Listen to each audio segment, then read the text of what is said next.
Hello everyone and welcome back to our channel. We are Millennial Mom. If you don't know who is who, I'm Millennial. This is Mom.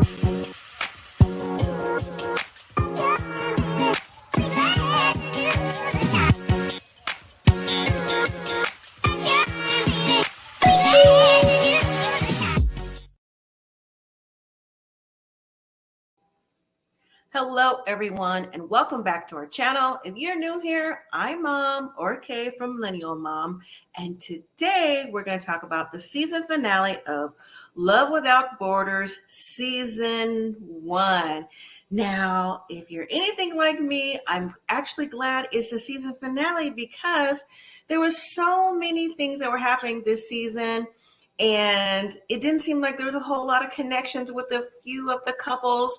There's some couples that actually decide to go home real early, but we'll get into that. But before I begin with everything, please, if you haven't already, don't forget to hit that like, subscribe if you haven't, join the family. Why not? Join the family. We'd love to have you. Leave your comments, and if you're interested, we have a membership in the description box below, and share the video to anyone who doesn't have access to Bravo, the streaming apps or whatever, just to, get the video out there and let them know, hey, Millennial Mom is doing this video and other videos too. So let's get started. Okay, so like I said, it's the season finale of Love Without Borders. And you know what? I am just not surprised with the majority of the couples, but I am surprised by one of the couples at the very end. Now, the couple that I'm not surprised with in the beginning is Gurleen and Shreyas. Remember, Gurleen, bring her pick up. She seemed like she was just always standoffish. She didn't seem like she had a connection with Gurleen. Not Gurleen. She's Gurleen with Shreyas' friends. Just within herself in general, they always seemed like their conversations they had were just, I don't know, awkward and more like disagreements than conversations. But we're going to keep this video short and just tell you what other people are up to. So Gurleen, she says that the experience for her when she came to Dubai, she's happy to have had it. She let her guard down. Now that she's home, she's found inner peace. But sometimes it just takes a woman's touch. So Gurleen is now in a relationship, in a same-sex relationship. So she feels like she's met her possible person going forward. So who knows? I'm not sure if she met the person in her hometown where she's living in San Diego, or she met it across the border with Matchmaker Erica. But either way, she is dating someone and she's very, very happy. So let's move to Shreyas. Shreyas, he says, so bring his picture up. Shreyas has decided to take a while to stop dating. He says he wants to focus entirely on himself. He has a clothing brand. I don't remember if I recall him saying he had a clothing brand, maybe in the very beginning when they said what he did for a living. Because I know he's a model, but I guess he's ventured into clothing too.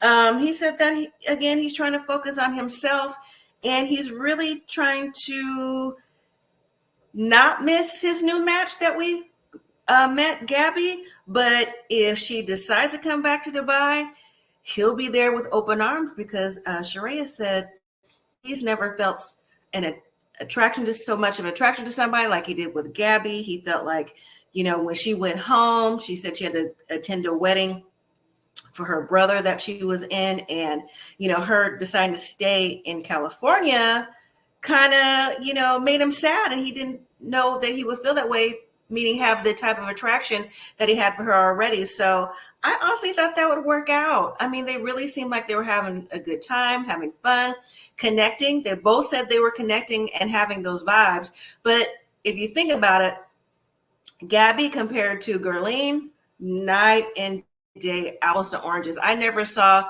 Shreyas open up so much as he did when Gabby came.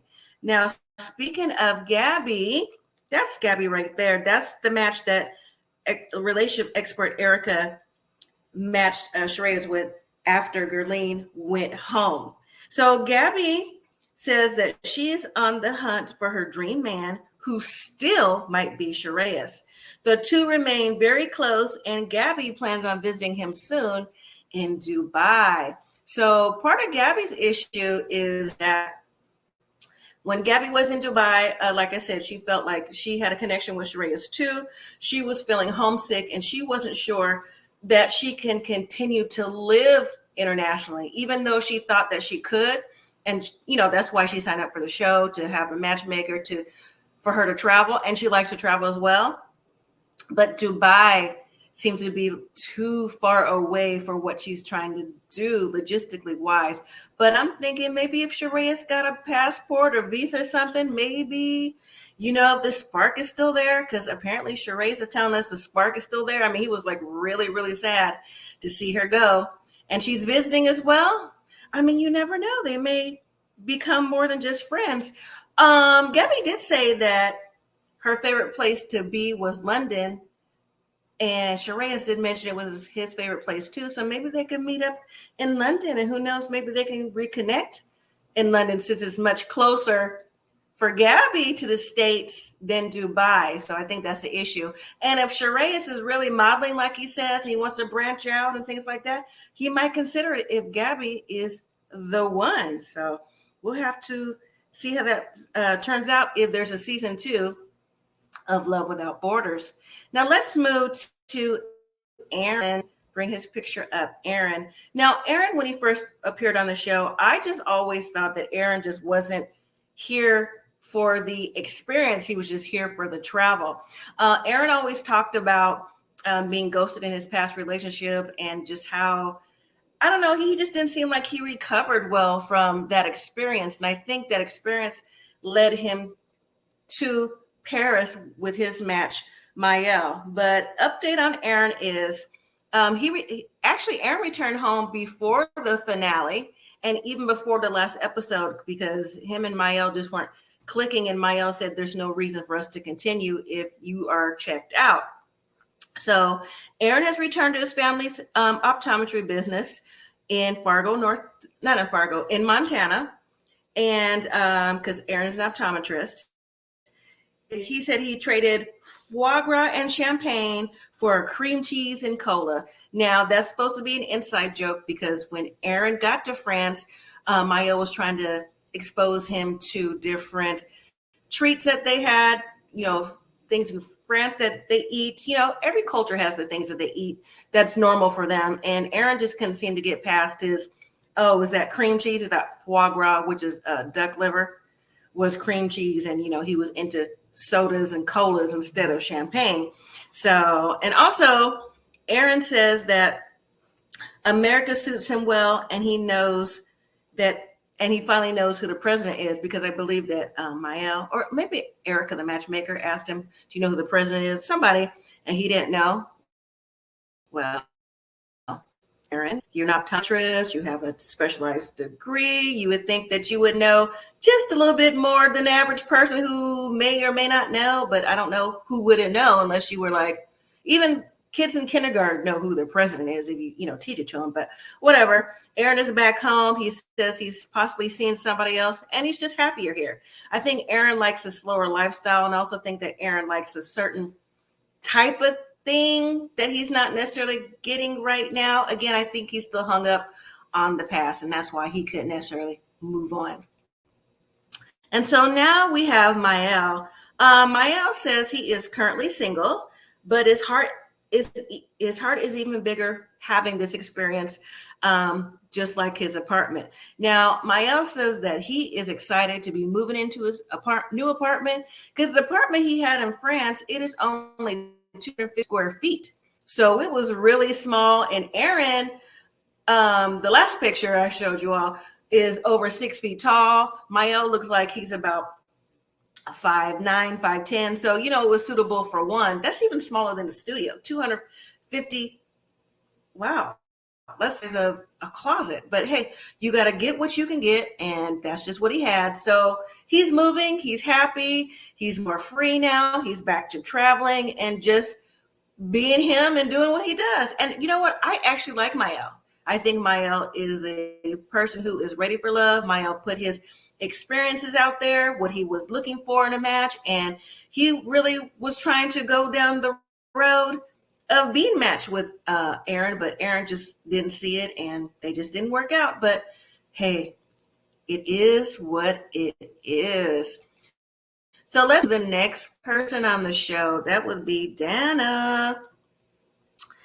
Dana was in a relationship with Brian. Now, from the very beginning of the season, I recognized that Brian was asking Dana way more in-depth questions than Dana was picking up on. I just always felt that he was trying to pick her brain, but at the same time, it turned out that Brian said that he wasn't attracted to Dana, that she wasn't someone who he felt was more of a naturally, like someone with less makeup and just like more, I don't know, down to earth looking, I guess, in Brian's eyes. Because see, Brian owns a chicken farm, so maybe someone who get out there and be on the farm and tend to the chickens. And Dana is a musician, and maybe her appearance doesn't seem like she would.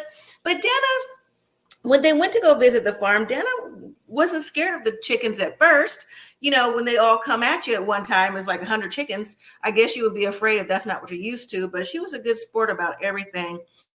But Dana says that she stayed in Ireland a little while after her and Brian broke up. She said she dated an Irishman and an Irishman, and it worked out for a little while, but they're no longer together. But Dana's back home in the States. She says she's learned to address conflict before it gets to be boiled over. And she says she's confidently wearing false eyelashes, because she said that because, like I said, Brian said he wanted a more natural woman. And even if you saw the reviews, if not, check it out, that Brian for Christmas gifted Dana like eye makeup remover as a gift. So yeah, Brian did said a lot of underhanded things that wasn't necessarily, I don't know, looked at as a positive for someone's either self-esteem or just in general. So, but he wouldn't admit that he was wrong, though. That's what he definitely wouldn't do. Again, Dana has returned to Montana to be close with her friends and family, and she's looking for her next van. See, Dana has lived out of a van because she's a traveling musician, and that's her home. So that's what she's looking for now. All right, so Brian, this is the best picture that they had of Brian on the show. Brian is tending to those chickens. He's hard at work doing that. He's still single. He said he has doubled his chicken count, so he's not lonely. Brian also said that towards the end of the relationship, he tried to fix things with Dana, but he felt like he was the victim here. Like he wasn't being heard. His point wasn't, getting across on Dana. But Dana was through with that. She had a lot of soul searching while she was there, and she just wasn't trying to hear anything else that Brian had to say. She tried to have their relationship. He didn't want it, and that's just what it is. And so next up, we have Phil. Now, Phil is a musician. He was out in Ghana trying to make a connection with Carmen. It didn't work out. One thing with Phil on the last episode, he decided, all the couples have 90 days on their visa. He decided one morning that enough was enough, and he was just going to go home. So he started packing his stuff. And while he was in the middle of packing, he told Carmen, like, listen, I decided, we can just be friends. It's not working out. So I'm going to, pack my stuff and go home. She's like, okay, cool. Well, I'm sorry it didn't work out. And she's like, so when are you going to leave? Like, when's your flight? And he said, today. She's like, today. So that's what I meant. She said, you know what, you didn't have to do me like that. I would have thought, since we're friends, you would have gave more notice, but he didn't. Well, Phil says he is still celibate, because that's one of the things that he was big on. And he is learning to get out of his comfort zone. And even if it involves taking a shower with a bucket, because in Ghana, a lot of places don't have indoor water. So that's one of the things he experienced, was taking a shower in a bucket. So I guess he was trying to be like, even I can do that. And see, Phil is also a germaphobe. He said he started out, let's say, at 100%. Now he's down to 68%. So he said, at least that's an improvement. All right, Phil, it is a little bit, but do you? Again, he said he's trying to work on his music, and he feels like working on his music and his passion will lead him to finding his love. Next up is Carmen. Get her picture up here. Oop, put her back. Sorry. Carmen. All right. So Carmen says she is still dating around and looking for Mr. Right.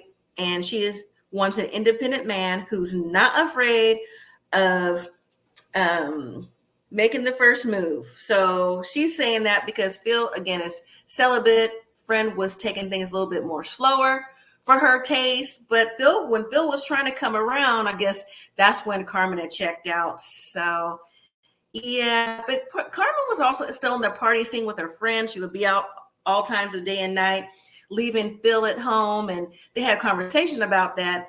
And Carmen told Phil one day, well, you know what? I'm not just your housekeeper or your maid. So you just can't summons me when you want me to be here for you to go out or just talk or whatever. And I'm thinking, I thought that was not the right thing to say because listen, he came here to meet you. You were willing to meet him as a match. So you hanging out with your friends as if he wasn't here and you're still single and not trying to get to know him. I thought that wasn't the best way to approach that, but that's how she saw it. So at the time when they were together, I guess she wasn't really ready to settle down the way that she thought she was, especially in my opinion, giving that particular comment.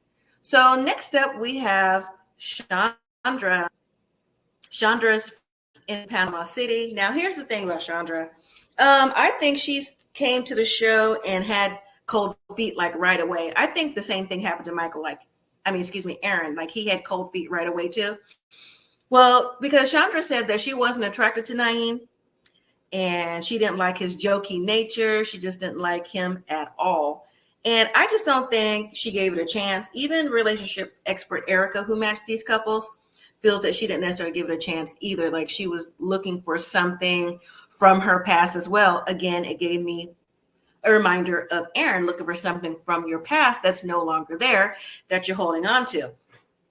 Chandra, even to the point when Naeem was there, offered to, hey, let's go out, hang out at the club. But at the club, she invited her ex-boyfriend, who also happened to be the Uber driver, to hang out with them, which was weird. And even Naeem felt a little way about that too. But at the club, Naeem and her ex-boyfriend were up dancing all night. He was dancing on her. She was dancing on him. She didn't even notice when Naeem left the club. And so at the end of the night, Naeem, guess he went to a hotel room for the night to stay. When he came back to Chandra's the next morning, her ex-boyfriend / Uber driver's car was still there. He walked in the house. They were still in the bed. Chandra said that they didn't do anything. He just got maybe too drunk to drive and he just slept there. And Naeem was questioned like in the bed. And so she was like, yeah, well, we didn't do anything. So that just was a big old blowout. There was a big blowout for Thanksgiving where she invited Naeem, then she disinvited Naeem, and just back and forth, back and forth. Well, one day, Naeem decided he was going to go out on the town. I think it was New Year's or around New Year's. And he ended up finding somebody hanging out on the town. Chandra asked him, where have you been? He was like, well, what are you talking about? He at first denied it, but then he went on to say that he did start seeing somebody else. And Chandra felt like she was disrespected and asking him to leave. And Naeem was going to leave anyways, just by the disrespect that he felt. And just, he just wasn't comfortable in her home. And I wouldn't have been either. So Naeem, he found someone in Panama. Her name is Ori. They dated and, they just went through the motions. Matter of fact, let me pull up Naeem and Ori now.